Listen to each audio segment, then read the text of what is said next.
So, since I'm splitting up our hybrid groups for this lesson, instead of doing this at the beginning of class, I'm just making a second video.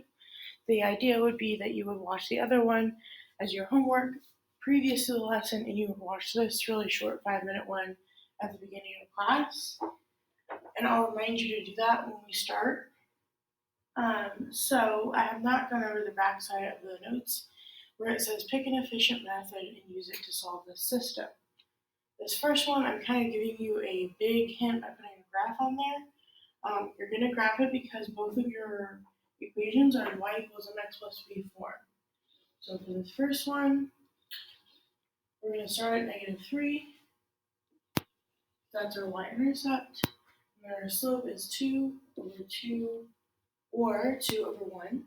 So we go up to right 1, up to right 1. I'm going to do this until you get to the edge of the graph. It's going to be really important that you do that on these because then you can find the exact point where they cross, even if you don't draw very straight lines like me. Then I'm going to graph the other line and figure out where it crosses this one. So 5 is my y-intercept. Make sure you're putting that on the y-axis. And then my slope is -2/3. So I'm going to go down to right 3 from 5. So down 2, right 1, 2, 3. Look at that, I end up crossing the point that's already there. So that one is my answer. And that point is 3, 3. And there you have it. Next one. When I look at an equation, here's what I look for. I look to see if there's a variable that doesn't have a number in front. So since y has a coefficient, and that's just a fancy way of saying the number in front, equal to 1, there's no number in front of it, like that, okay, then I'm going to actually use substitution.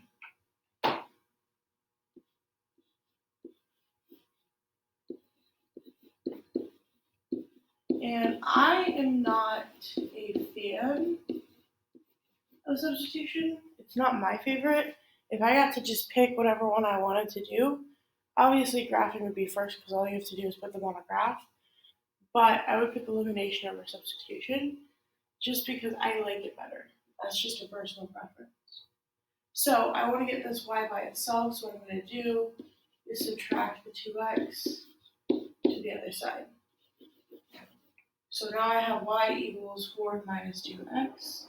And all I have to do is take that 4 minus 2x and plug it in for y. Because it is what y equals.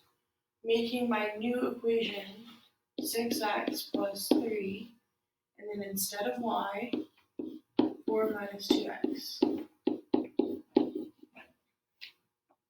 Then I multiply my 3 all the way through.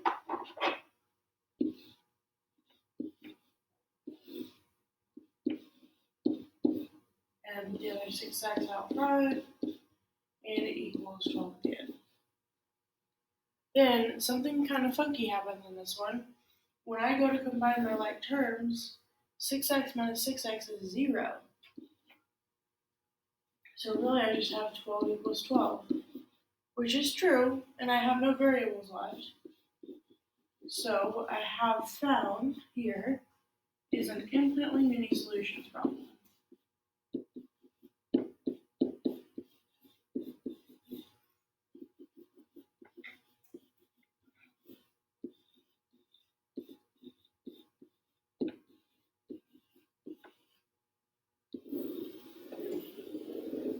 Which means any x and y values that fit the two equations I have up there would work. It can't just be any random x and y value, it has to be one that fits those two lines, but it means that they're probably the same line.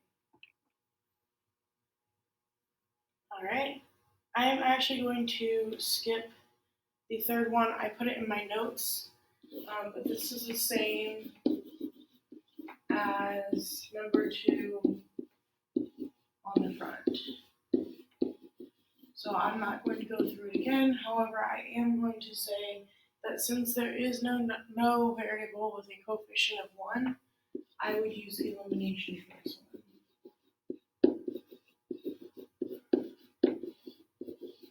Okay, and I would be multiplying this one by 5, because then you get 5y and negative 5y. So your whole goal is to get one of the variables to have opposite numbers out front.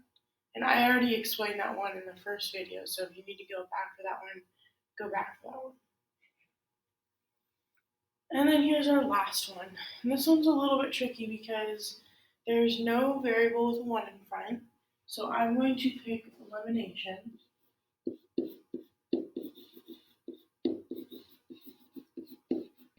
And then I have to decide on if I want to get rid of the x's or the y's.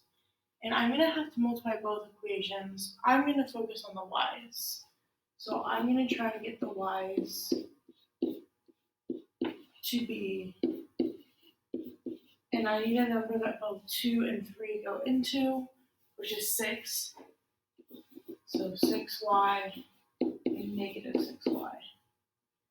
So if I'm looking at the top equation, I already have 3y, negative 3y.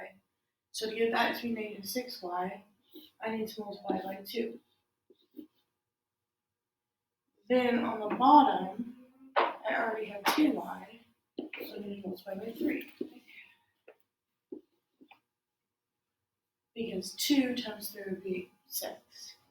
The whole point is that once I actually multiply that 2, I have 14x minus 6y. Minus 6y is the most important part. And then negative 41 times 2 is negative 82.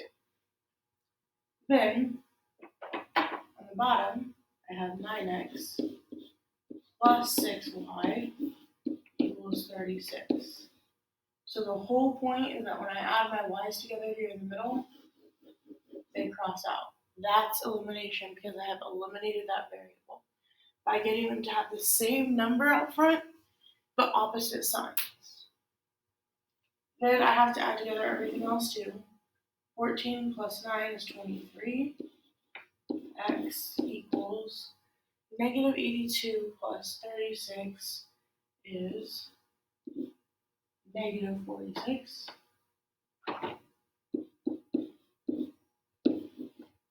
Then I divide by 23 on both sides. X equals negative 2. Then I'm going to take that negative 2 and plug it back into one of my equations. It does not matter which one you pick. I'm going to pick the bottom one because it has less negatives. Okay, so I'm picking this one. And then instead of my x, I'm going to plug in negative 2. Well, 3 times negative 2 is negative 6, plus 2y equals 12. Add that 6 to the other side. 2y equals 18. Then we just divide by 2 on both sides. Y equals 9. So my final answer for this problem would be the point negative 2, 9.